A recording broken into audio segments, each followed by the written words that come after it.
This lesson we're going to look at a new shape. So today we're going to look at area of a trapezium. If you can start off by getting today's title underlined in your books, along with the grade and today's date. The first thing we need to look at today is what parallel lines are. Now you've probably seen these in year 7, 8 and 9, but just to recap, parallel lines are any straight lines that do not get closer together or further apart. So here are a couple of examples. Even though these lines are not the same length, that doesn't matter. What matters is, if I were to draw these lines longer in either direction, they would never get closer together or further apart. So therefore, we call them parallel. Same would apply here. The lines, no matter what I do, if I could keep drawing them, again here, they're going to stay the same distance apart at all times. So this is what we mean by the word parallel. We use this when we are looking at trapezium. Here's our first example. I'm going to say I'd like you to copy this into your book. If you're struggling to do that, let me just quickly show you a quick tip on how to do it. If you start off by drawing a short line, a couple of squares down, do another straight line, again using the squares in your book, like this, but do it a little bit longer, like so, and then join the two together. I know it doesn't look exactly like the one that I've got, but it doesn't really matter because the one that I've got is actually not drawn to scale anyway. So as long as you've got a trapezium in your book, that's okay. So we've put at the top and the bottom, we've got the measurements of those, and then this little section here represents the height of the trapezium. In other words, it's how far apart are the parallel lines. In order to do the area of this shape, we've got a new little formula.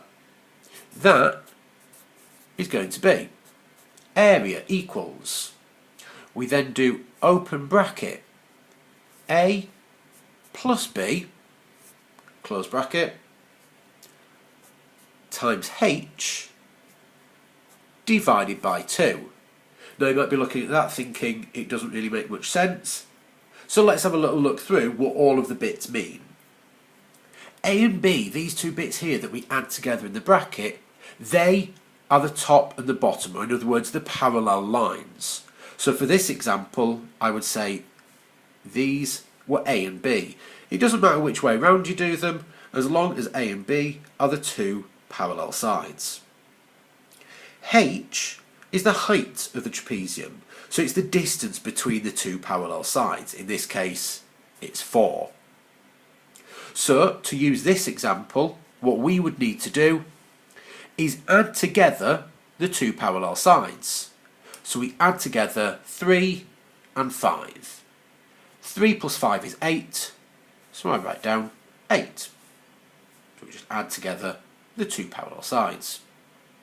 It says times h, so I write down times, and the height here, look, is 4.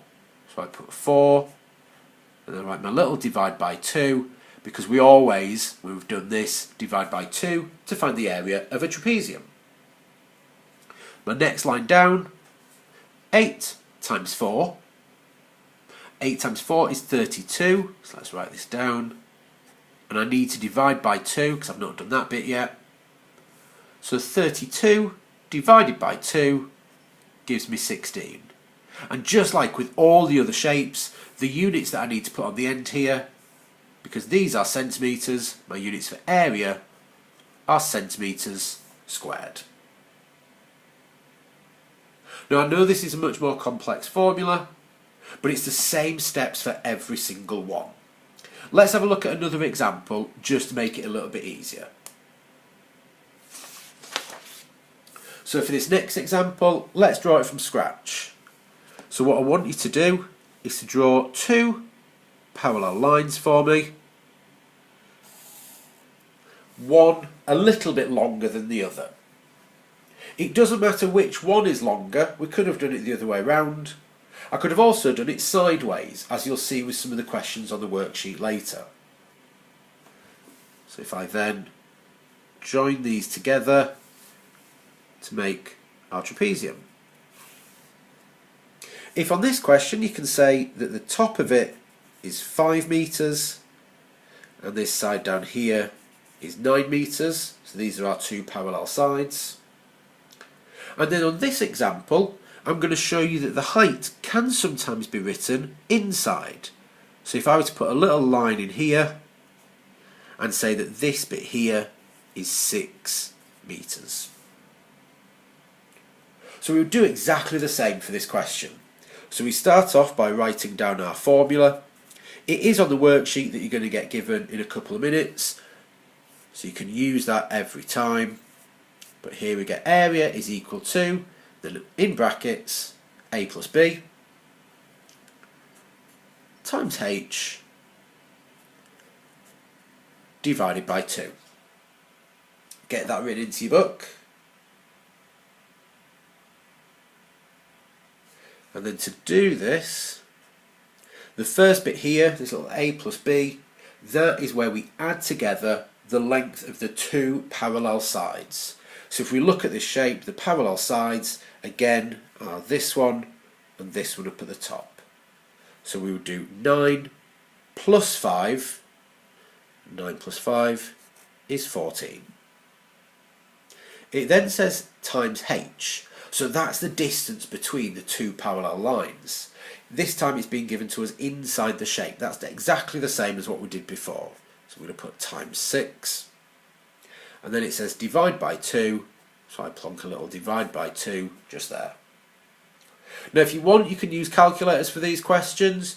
Just make sure you are showing all of this working when you do it in your book, because your calculator will actually do it slightly wrong if you don't do all of these steps. It will do them in the wrong order, so we need to make sure we don't do that.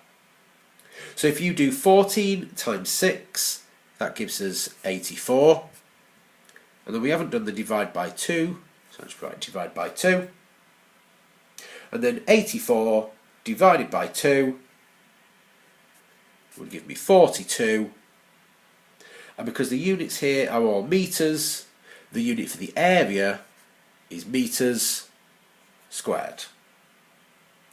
For this worksheet, I'm going to say that you don't have to actually draw the diagram if you don't want. What I do need you to see in your books though is all of this working. Yes, I know there are lots of steps here, but when it comes to the exam, you will not be able to remember as well if you haven't shown and gone through all of the working multiple times.